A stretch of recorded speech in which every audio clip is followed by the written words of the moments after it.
Maghreb 2. France Maghreb 2.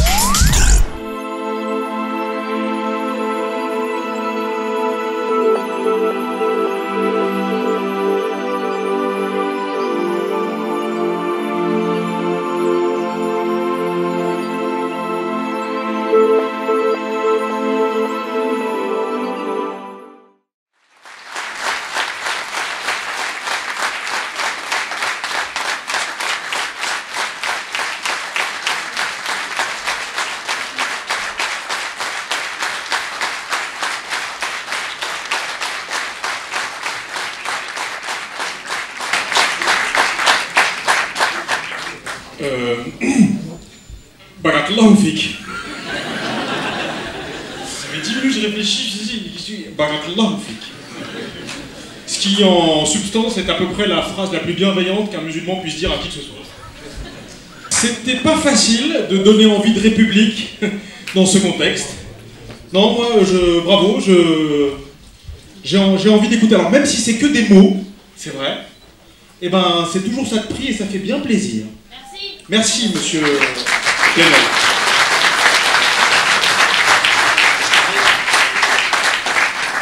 Je crois que les mots, dans un moment comme celui-là, sont aussi des actes.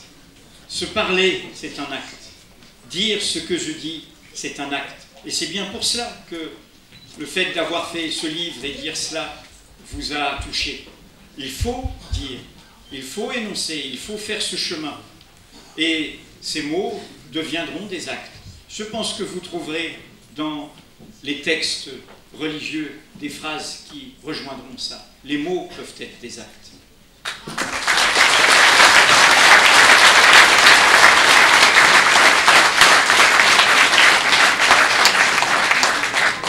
Monsieur Ramadan? Je crois que c'est votre tour. Bien, je vais directement aller au sujet puisque j'ai déjà remercié les organisatrices et les organisateurs et simplement commencé le préambule. Je pense que l'ouvrage de Edoui Plenel est important à plus d'un titre. Et lorsque j'étais allé l'écouter, avant l'avoir lu d'ailleurs, à l'Institut du monde arabe, et ensuite en ayant lu le livre, je vois bien qu'il y a deux façons d'aborder le livre. Il y a d'abord une chose qui est importante, c'est de s'adresser à la société française, pas simplement au sujet des musulmans, mais parler à la France de la France telle que parfois la France ne se voit pas, et qu'elle devrait se voir. Ça, je pense que c'est aussi important, mais c'est aussi important pour les citoyens français de confession musulmane de le lire en comprenant que ça s'adresse aussi à eux comme français, non pas comme musulmans seulement. Donc c'est un double décalage, savoir qu'il parle à la France d'une France que certains ne voient plus, et qu'il parle aux musulmans de la France que les musulmans devraient voir en tant que français, pas d'abord simplement en tant que musulmans. Donc il y a un double déplacement, un double effort. Et il y a cette notion que moi j'ai retrouvée, une chose que j'invite les musulmanes et les musulmans à considérer depuis longtemps, c'est cet appel que j'avais lancé dans un manifeste, le manifeste pour un nouveau nous. C'est-à-dire changer la substance de ce nous dont on parle. Et pendant quelques années, je m'amusais tout le temps dans les débats que j'avais où on m'invitait comme musulman à me dire nous comme Européens, nous comme Suisses. Et parfois, je gênais mon interlocuteur qui me voyait comme vous, le musulman, qui n'êtes pas de nous, qui êtes européen. Moi, je disais nous, les Européens, et je m'incluais dans le débat qui parfois trouve. Alors certains m'arrêtaient et me disaient c'est pas. Enfin, vous connaissez là, c'est pas clair. Si vous voyez ce que je veux dire.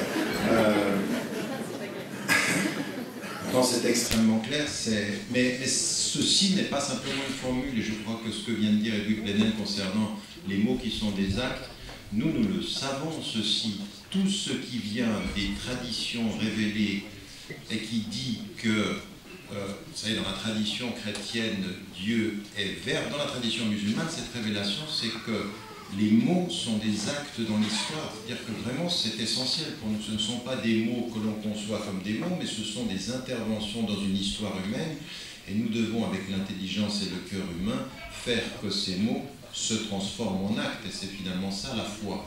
La foi qui reçoit le texte, ce n'est pas une foi qui dit des mots, c'est une foi qui dit des gestes quand elle a compris les mots.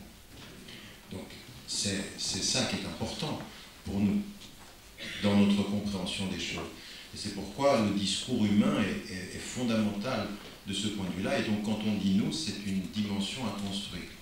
Deuxième élément, et c'est vrai que cette rencontre avait été organisée avant les événements, et il y a une chose qu'il faut considérer comme des personnes responsables.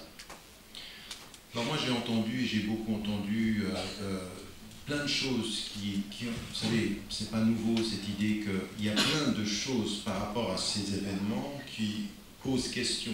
Que s'est-il vraiment passé? Comment s'est-il passé? Et puis finalement, à force de tourner autour de ce qui aurait pu se passer, à utiliser le conditionnel, finalement on essaie d'éviter d'avoir à répondre à l'indicatif. Or il faut répondre à l'indicatif des faits. Il y a des faits qui se sont passés. Et il y a des gens qui ont référé à l'islam dans ce qui s'est passé. Alors après, on peut imaginer tout ce que l'on veut pour éviter de répondre, mais à un moment donné, il faut pouvoir prendre position sur ce que l'on fait, ce que l'on sait.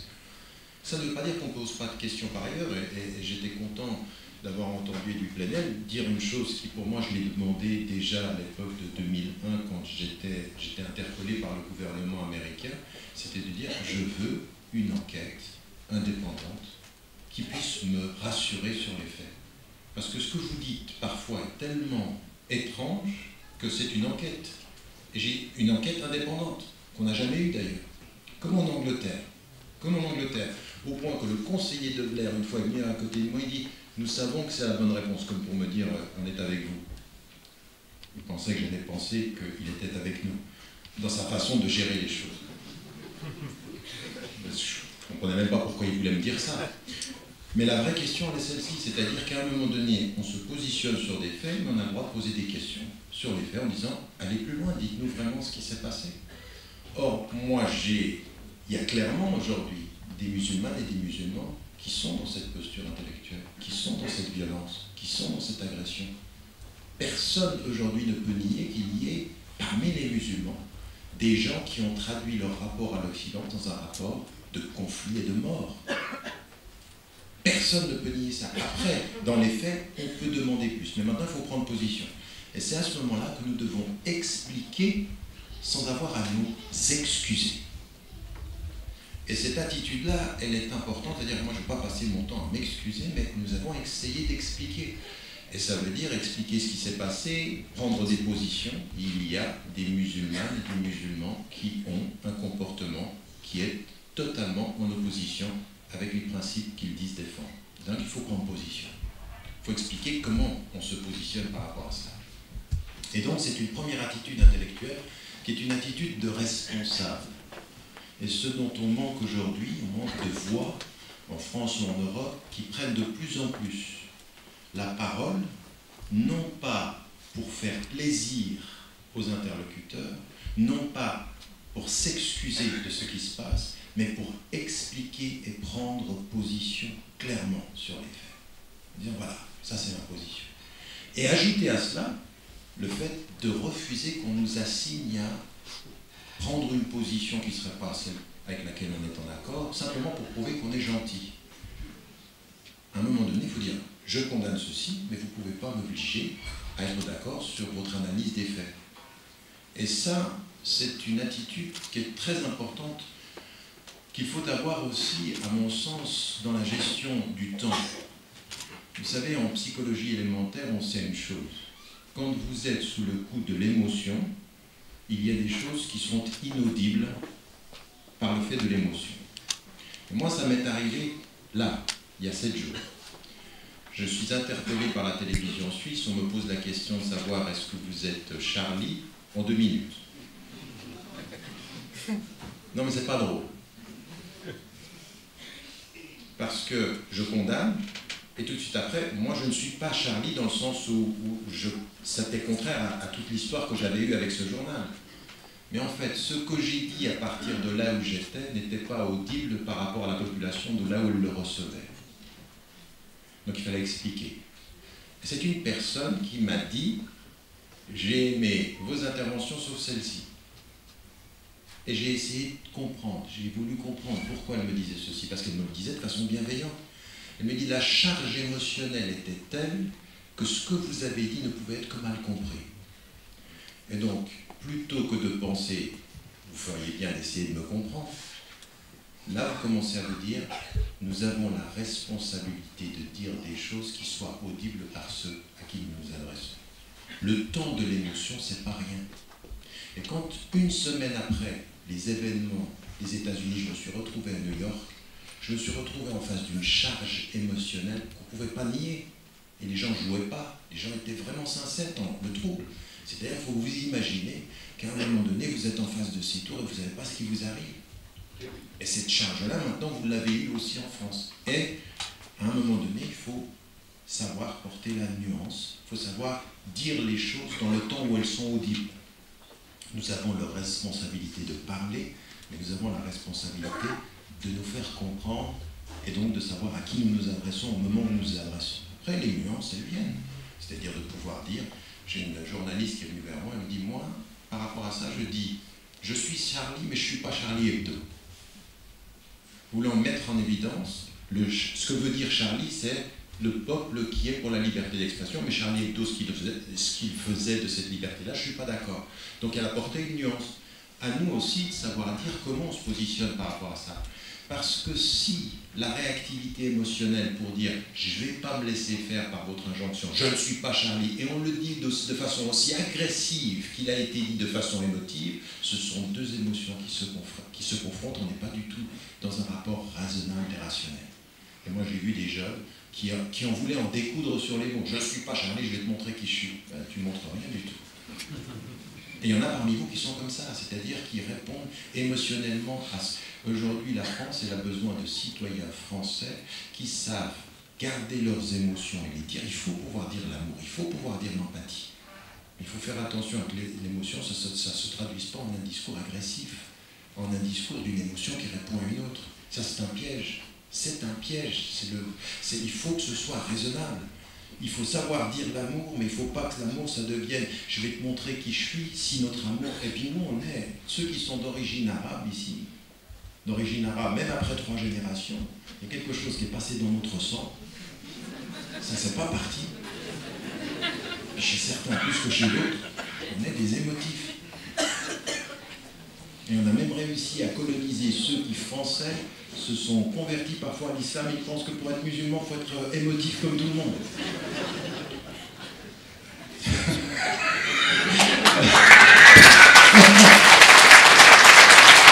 Vous avez bien vu que les niveaux d'émotion, l'émotion c'est extraordinaire, c'est extraordinaire. Il faut juste faire attention de ne pas devenir la victime de ces émotions, d'être soumis à ces émotions, de ne pas avoir... raison pour laquelle, vraiment, même dans la tradition spirituelle, c'est ça, qui est le fort parmi vous? Et les compagnons du prophète, quand il disait qui est le fort, ils pensaient qu'il allait dire celui qui renverse son ennemi. Non, celui qui maîtrise, celui qui maîtrise sa personne quand il est en colère. Donc il n'a pas dit que c'était faux d'être en colère. Il dit, c'est pas juste de se laisser emporter par sa colère. La colère, elle est naturelle, le spirituel, c'est le contrôle. Et dans notre situation aujourd'hui, nous avons besoin d'un vrai contrôle raisonnable sur ces émotions-là. Donc c'est pour ça que... Et tout ça, ça va avoir un impact sur notre façon de nous exprimer, sur le calme dans l'expression, sur la logique de notre propos. La France, elle a besoin aujourd'hui de gens ouverts de cœur, calmes d'esprit. Comme vous? Non, mais non. Comme vous devriez l'être, comme nous tous, nous devrions l'être, mais pas forcément que des musulmans. Des gens, j'en ai rencontré énormément, des gens qui ne sont pas musulmans, qui posent des choses, qui ont envie de comprendre, qui ont envie de poser le débat d'une façon différente. Faites attention à ce que, de la même façon qu'on ne veut pas que les musulmans soient perçus par ceux qui font l'actualité de façon dramatique, qu'on ne regarde pas la France par ceux qui font l'actualité de façon médiatique. Ils ne représentent pas la France, c'est pas vrai. Et ceux qui sont dans les médias, c'est pas toute la France. Il y a autre chose en France que cela. Il ne faut pas généraliser dans un sens comme dans l'autre, et ça, l'émotion nous y amène souvent. Et donc, là aussi, il y avait toute cette question, moi j'avais beaucoup aimé dans la fin du livre de Edoui Plenel, sur la dimension de l'empathie, sur la dimension... C'est un texte extrêmement rationnel, et qui n'a jamais perdu le sens du cœur. Et à la fin, il parle de ça. Et l'empathie, pour nous, c'est vraiment essentiel. Dans notre tradition, elle est essentielle. Dans toutes les traditions spirituelles, elle est essentielle. L'humanisme est fondé sur l'empathie. Et donc, il faut que nous nous réconcilions avec ça. Permettez-moi juste, encore une fois, je vous avais dit, ce n'est pas un débat contradictoire parce que nous sommes d'accord sur beaucoup d'éléments. Moi, dans le livre que j'ai lu, j'étais en accord avec énormément de choses. J'aimerais juste maintenant essayer de traduire ceci en quelles sont aussi nos responsabilités par rapport à tout ça. Et au moment où on est impliqué historiquement dans des tensions comme celle-ci, on peut maintenant avoir une stratégie qui est de répondre au cas par cas. Donc là, on a une stratégie, on a une tragédie qui arrive, puis on va essayer d'y répondre. Et moi, ce que je vous propose depuis des années, c'est qu'on fasse un pas en arrière beaucoup plus large, c'est-à-dire qu'on puisse penser nos réactions aux événements à la lumière d'une vision dans l'histoire. C'est-à-dire comment est-ce qu'on voit notre vision dans l'histoire. Quelle est notre responsabilité de ce point de vue-là? Et c'est pourquoi, quand on en vient à ça, je dis souvent ceci aux journalistes. L'autre jour, c'était sur une chaîne étrangère en Angleterre, où je disais 99% des fois où j'interviens dans les médias, j'interviens dans la réaction. Et beaucoup des choses que vous aimez et que vous suivez vous-même dans les médias, c'est que vous aimez le mode de réaction. Mais à mon sens, ça c'est extrêmement dangereux. Il faut que la réaction soit une action, la réaction n'est une action que si elle participe d'une vision plus générale. C'est-à-dire qu'on a un sens. Et c'est là où, moi je ne cesse de dire, je veux dire, l'autre jour on est sur une chaîne de télévision et on est en train de parler de radio, je veux dire, on est en train de parler du djihad et vous apercevez du fossé qu'il y a en notre compréhension. Mais le problème c'est nous aussi.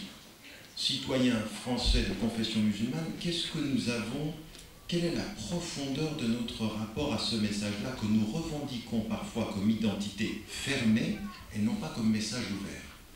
Parce que l'identité, elle ne peut être ouverte que si vous avez une compréhension ouverte du message. Le message enfermera votre identité si votre message ne s'inscrit que contre l'autre. S'il a une vue large, il vous ouvre le cœur et l'esprit. S'il a une vue fermée, eh bien, il ne peut être que celui d'une identité fermée. Et c'est pour ça que beaucoup des littéralistes, qui ont une vision binaire, finissent par fermer l'identité du musulman dans la binarité. C'est une identité négative. Vous êtes d'autant plus musulman que vous vous distinguez de celui qui ne l'est pas. Donc c'est une identité craintive et négative. Contre l'autre est fermée sur un certain nombre de principes. Et c'est là où nous devons venir à l'amplitude du message qui est le nôtre. Parce que moi, ce qui me gêne, c'est que nous tombons à force de réagir à des événements dans une espèce de compréhension de nous-mêmes qui est extrêmement restreinte, extrêmement réactive, pas du tout confiante. Et nous vivons historiquement en France ce qui s'est vécu dans l'histoire musulmane, de point de vue très très large. Dans l'histoire musulmane, l'ouverture aux civilisations, quand vous regardez El-Farabi, El-Kendi, Ibn Rushd, on cite Averroès, Avicenne, quand vous voyez Abu Hamid el-Ghazali, des gens qui sont en contact avec les chrétiens, avec la tradition grecque, ils le sont parce qu'ils ont une conscience d'eux-mêmes qui permet d'ouvrir le message. Et quand, dans la civilisation musulmane, historiquement, on va se percevoir comme dominé, on va se percevoir comme ayant à réagir à l'Occident, on va finalement se fermer et on va avoir une identité restreinte, étriquée, réactive. Plus d'amplitude. L'apport de la civilisation musulmane aux sciences et à la connaissance a commencé à s'inverser au moment où on a perdu confiance en soi et on s'est présenté comme victime de l'autre, historiquement. Donc maintenant, ce qu'il faut, c'est se réconcilier avec ce message-là. Et ce message-là, c'est ça qu'il faut dire essentiellement dans la spiritualité. Quand vous entendez quelqu'un comme Jaurès, il réconcilierait... Vous savez, moi j'ai appris le sens de l'amour avec des chrétiens de la théologie de la libération au Brésil. Quand je suis allé voir Don Helder Camara et qui m'a enseigné par les faits ce que je connaissais par les mots dans la tradition musulmane, c'est-à-dire l'islam est une religion de justice et une religion de solidarité avec les pauvres. Et donc parfois, il faut passer par l'autre pour revenir à soi, c'est vrai, parce qu'aller vers l'autre, comme ça a été dit, nous ramène à soi. Et là, ce qui est important pour moi, c'est de dire que nous devons faire un pas en arrière par rapport à tout ceci, puis nous réconcilier avec les fondamentaux. Et les fondamentaux, c'est que tout ce qui est dans la tradition musulmane est basé sur deux choses. Quand vous dites Dieu, vous dites deux choses. Vous devez vous libérer de vous-même pour trouver la paix en vous-même. Mais le travail spirituel, c'est un travail de libération de soi. Pourquoi je dis ceci? Parce que la libération de soi, c'est le meilleur moyen de comprendre que quand vous êtes soumis à vos émotions, vous êtes emprisonné par vous-même. Les émotions mal gérées sont des prisons. Mais la libération de soi, c'est ce travail par lequel vous revenez vers vous-même. Et moi, je n'ai pas envie d'un islam, je le répète tout le temps, halal, haram, c'est permis, c'est pas permis. Et puis on construit un univers de la structure légale. Mais non, c'est pas ça.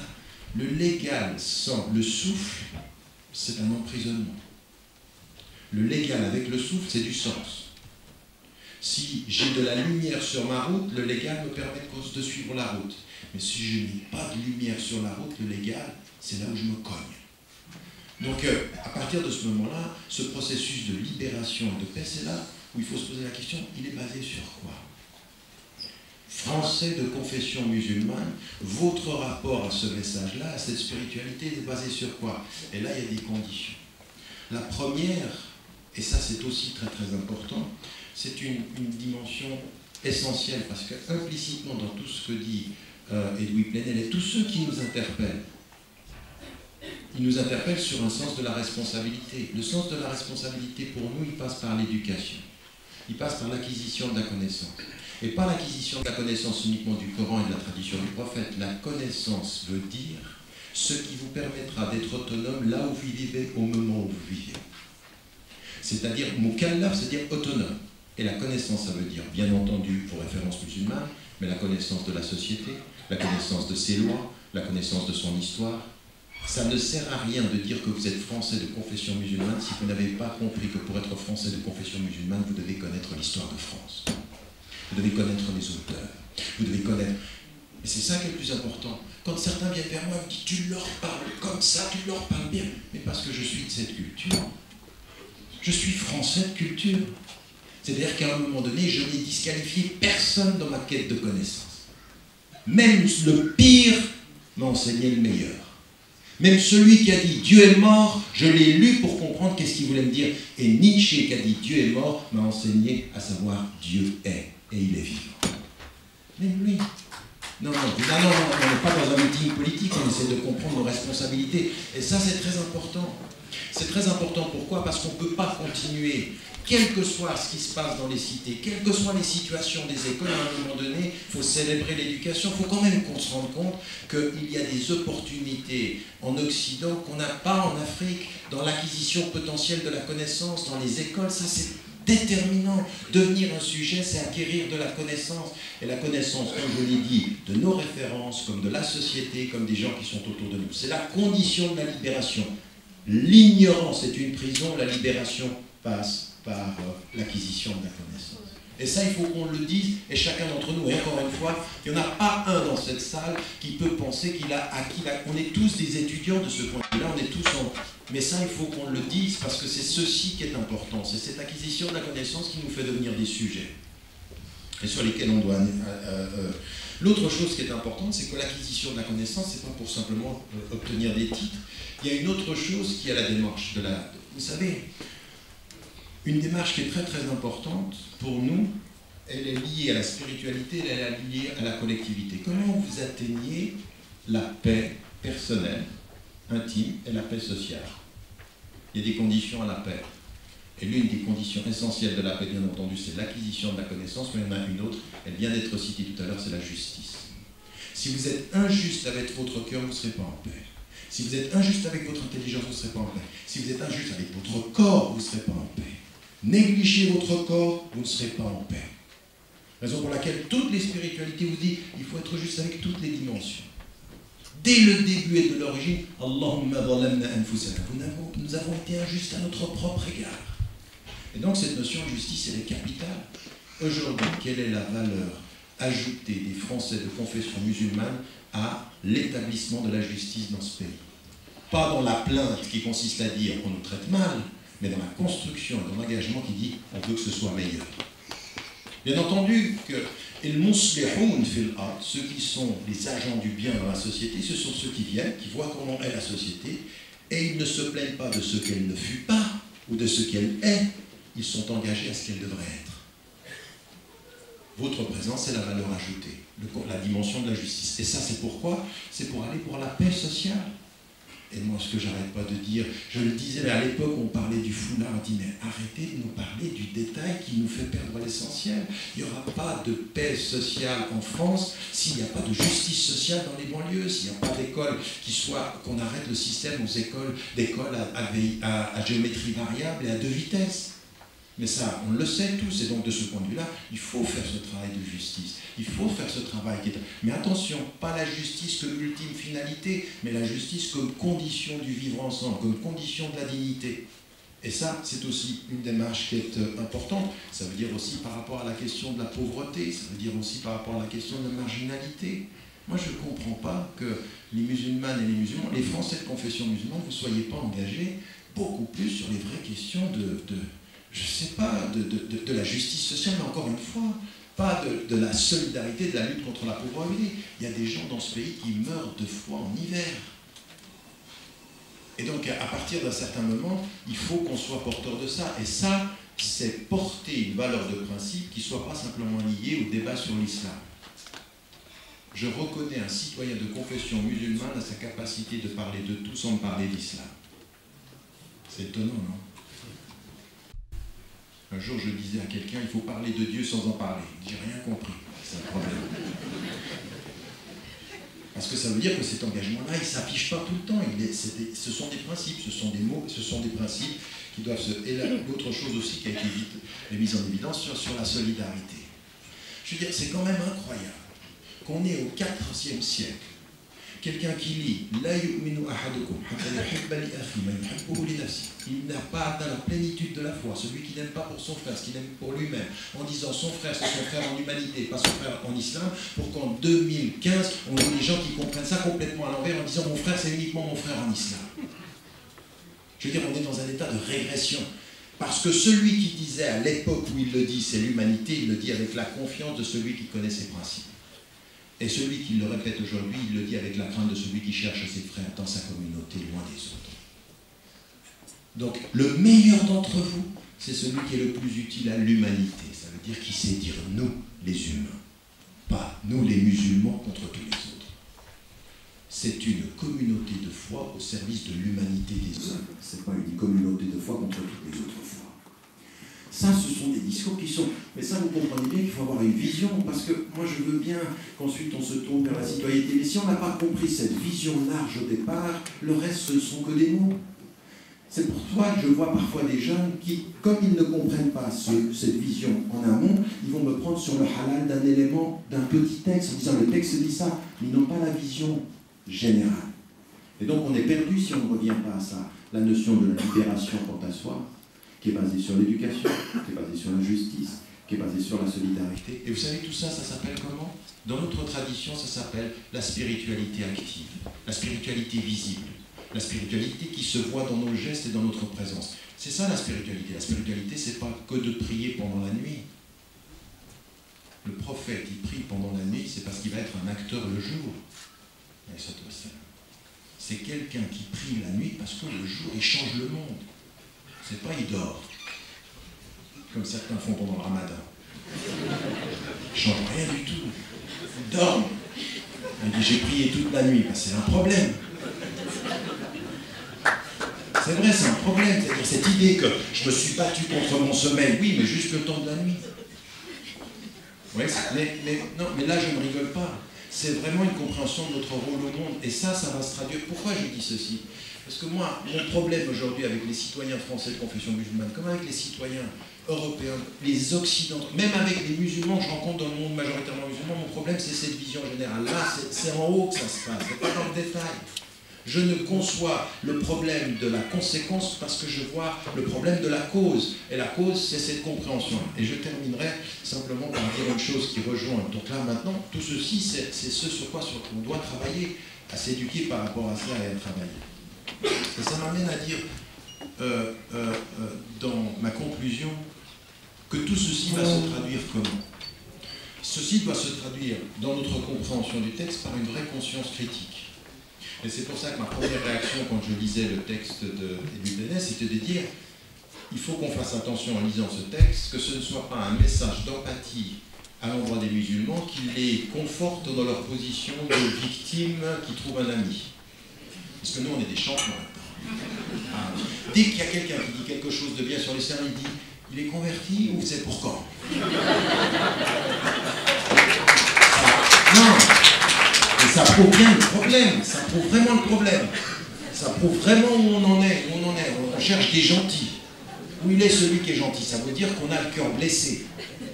Mais c'est humain, hein. Encore une fois, c'est humain de réagir comme ça. Mais ça, il faut le dépasser en ayant une conscience critique. Et ça m'amène à dire que cette première conscience critique que nous avons à avoir, il faut aller loin. Armé de tout ce que je viens de dire, c'est-à-dire ce cheminement vers la paix. Ce cheminement vers la paix, qui a la condition de « on n'est pas en paix dans l'ignorance, on n'est pas en paix sans justice, on n'est pas en paix si on ne promeut pas la solidarité, on n'est pas en paix si on n'a pas cet élément de valorisation par l'acte », ça amène la conscience critique. Et ce que nous avons à faire, c'est en tant que citoyens français de confession musulmane, ce que vous avez à faire dans cette compréhension-là, pour être véritablement enraciné en France, il faut faire un vrai travail critique aussi sur des héritages que nous avons eus. Moi, je vais vous dire une chose, je le répète souvent parce que moi, ça m'avait troublé. Je me retrouve à 11h du soir dans les rues de Rotterdam. On est en train de travailler avec la municipalité sur la question de l'intégration des jeunes. Il est 11h du soir, il y a plein de garçons qui sont en train de jouer au foot à l'extérieur. Et ce qui était très marrant, c'est que j'avais un Turc avec moi qui travaillait à la municipalité, et il me regarde, il me pousse comme ça, il me dit « c'est des Marocains ».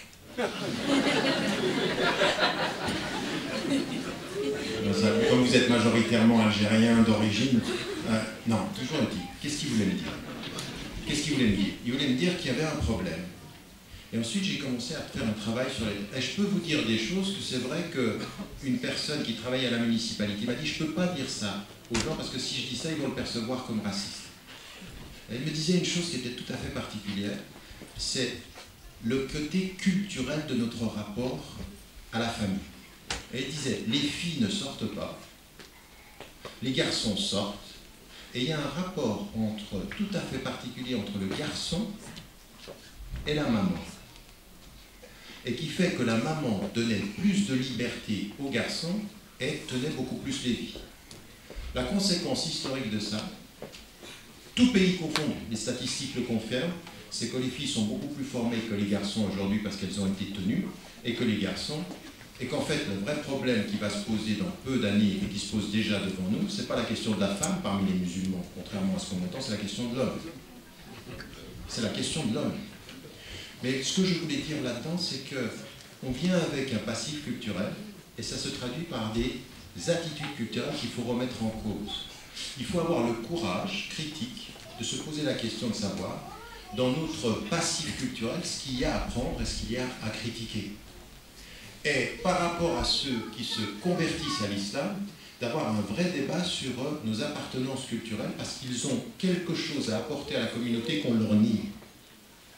Beaucoup de convertis à l'islam doivent laisser leur culture française à la porte de leur conversion. Ça, c'est une erreur.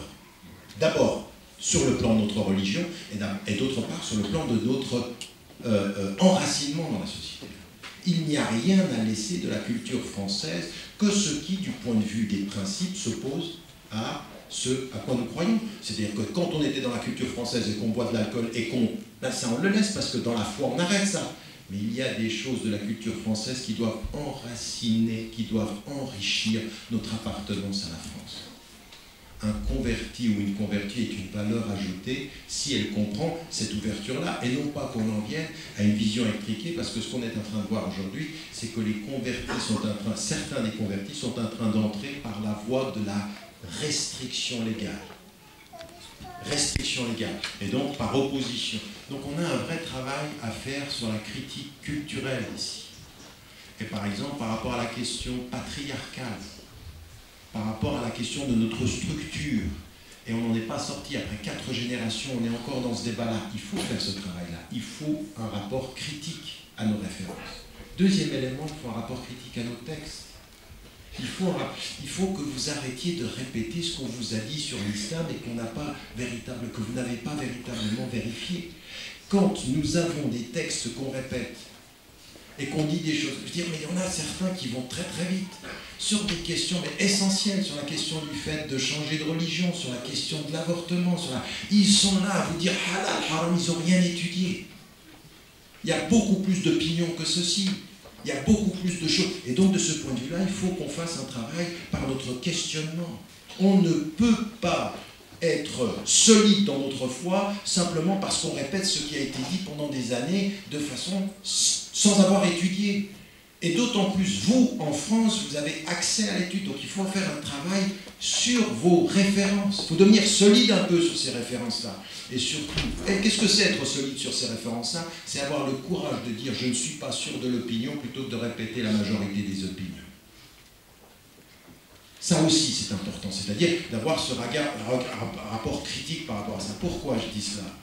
Parce que c'est ça aussi qui va nous permettre de nous déterminer par rapport à certaines opinions qui nous viennent de personnes qui présentent l'islam d'une certaine façon. Donc on a ce travail-là à faire sur la conscience, sur nos textes. Et le dernier élément que je voulais mettre en évidence, c'est basé sur l'éducation, c'est aussi cette compréhension critique des choses. Et cette compréhension critique des choses, il faut qu'elle soit solide dans les deux sens. C'est-à-dire qu'aujourd'hui, vous avez certains d'entre vous qui étudient dans les sciences, vous étudiez dans les sciences humaines. Il faut que cette conscience critique que nous avons, elle puisse s'exprimer partout.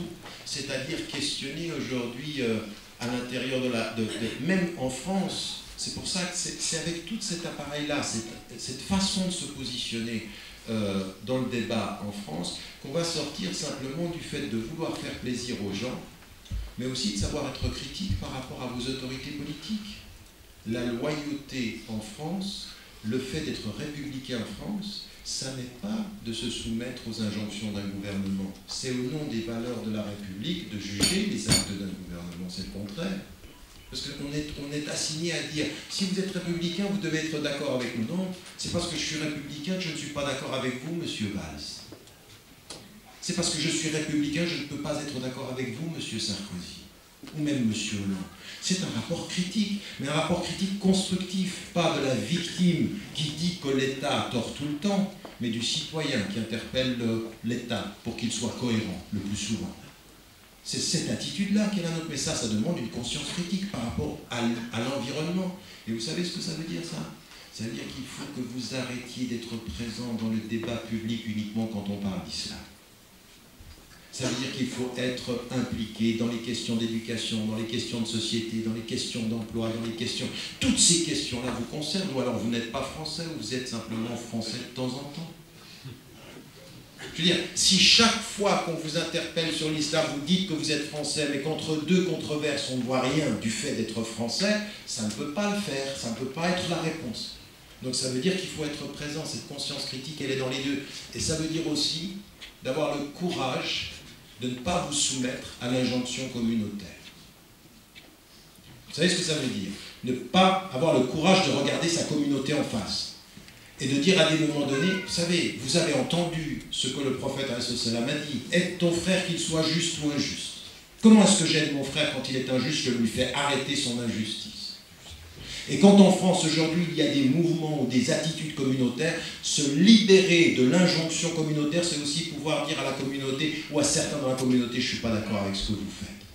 C'est-à-dire de se sortir de cette idée, nous les musulmans, et puis comme si on était une communauté unie où il n'y a pas de débat, c'est pas vrai.